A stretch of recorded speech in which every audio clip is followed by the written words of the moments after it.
ಹರ ಹರ ಮಹಾದೇವ್. ತಮಗೆಲ್ಲರಿಗೂ ನಮಸ್ಕಾರಗಳು. ಇದು ನೇಪಾಳದಲ್ಲಿ ಭಕ್ತಗಾಂವ್ ಅಂತ ಭಾಳ ಪ್ರಾಚೀನವಾದಂಥ ಇಲ್ಲಿ ಸಾಂಸ್ಕೃತಿಕ ಕಲೆ ಇದೆ. ಇದು ಕಠ್ಮಂಡದಲ್ಲಿ ಇರುವಂಥದ್ದು.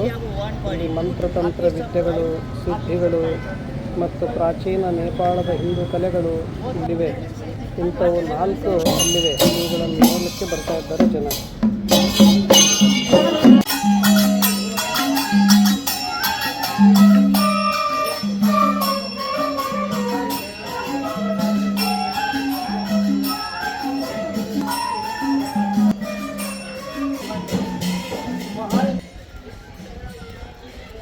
ಇಲ್ಲಿ ಬೆಳಗ್ಗೆ ಮತ್ತು ಸಂಜೆ ಉತ್ಸವಗಳು ನಡೀತಿವೆ. ದೇಶ ವಿದೇಶದಿಂದ ನೋಡಲಿಕ್ಕೆ ಬರ್ತಾ ಇದ್ದಾರೆ.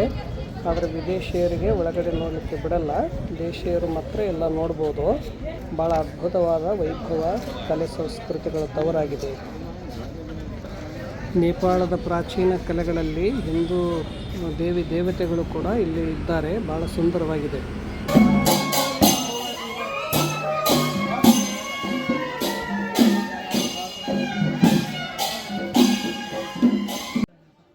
ಇದು ಡೋಲೇಶ್ವರ ಶಿವನ ಟೆಂಪಲ್ಲು.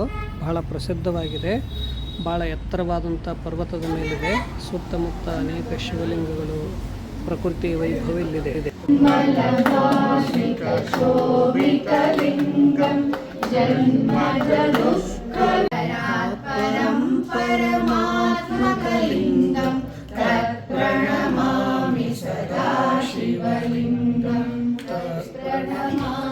ಇಲ್ಲಿ ಸಹಸ್ರಾರು ಶಿವಲಿಂಗಗಳಿವೆ.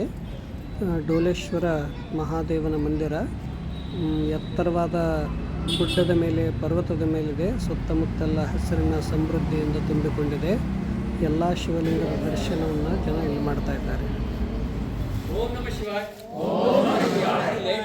ತುಂಬ ಲೇಟ್ ಆಗಿದೆ. So just wanted to give 3:30 AM. ಕಠ್ಮಂಡುವಿನಲ್ಲಿ ಸಹಸ್ರಾರು ನದಿಗಳಿವೆ ಮತ್ತು ಇದು ತ್ರಿಶೂಲ ನದಿ ಅಂತ. ಇದು ಬಹಳ ಮಣ್ಣು ಮಿಶ್ರಿತವಾಗಿರುವಂಥ ನೀರು ಇದರಲ್ಲಿದೆ. ಈ ಭಾಳಷ್ಟು ನದಿಗಳು ಝರ್ನಾದಿಂದ ಉತ್ಪನ್ನವಾಗಿ ಬರ್ತಾ ಇವೆ.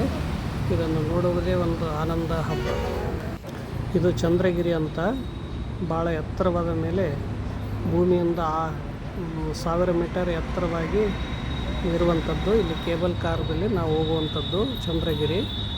ಇದು ಭಾಳ ಪ್ರಾಚೀನವಾದಂಥ ಮಂದಿರ. ಇದು ಜಲವಿಷ್ಣು ಅಂತ. ವಿಷ್ಣು ನೀರಿನಲ್ಲಿ ವಿರಾಜಮಾನನಾಗಿದ್ದಾನೆ. ಕಾಠ್ಮಂಡದಲ್ಲಿ ಅನೇಕ ಪುಣ್ಯಕ್ಷೇತ್ರಗಳು, ಐತಿಹಾಸಿಕ ಧಾರ್ಮಿಕ ಕ್ಷೇತ್ರಗಳು ಇಲ್ಲಿವೆ. ವಿಷ್ಣುವಿನ ದರ್ಶನಕ್ಕೆ, ಮಹಾದೇವನ ದರ್ಶನಕ್ಕೆ ಕೇಬಲ್ ಕಾರ್ದಲ್ಲಿ ಹೋಗಿ ದರ್ಶನವನ್ನು ಮಾಡಿ ಬರ್ತಾ ಇದ್ದಾರೆ. ಭಾಳ ಸುತ್ತಮುತ್ತ ಹಸಿರನ್ನು ನಿಸರ್ಗವಿದೆ ಇಲ್ಲಿ.